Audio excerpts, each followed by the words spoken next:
Hi friends, நம்ம இன்றைக்கி பீட்ரூட்டில் பொரியல் எப்படி செய்யலான்னு பார்க்க போகிறோம். இது எப்பயும் போல் இல்லாமல் வித்தியாசமாக இருக்கும். வாங்க எப்படி செய்யலாம்னு பார்ப்போம்.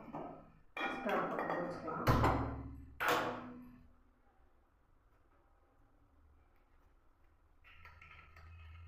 நல்லெண்ணெய்,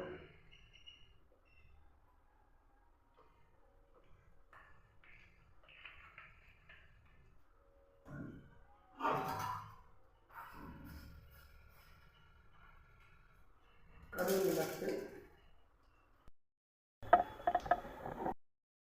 ஹாய் ஃப்ரெண்ட்ஸ், இப்போ நம்ம வீட்டில் பீட்ரூட் பொரியல் ரெடி ஆயிடுச்சு.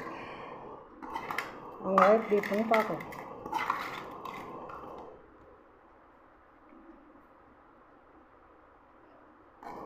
இது நல்லா செம்ம டேஸ்ட்டாக இருக்கும்.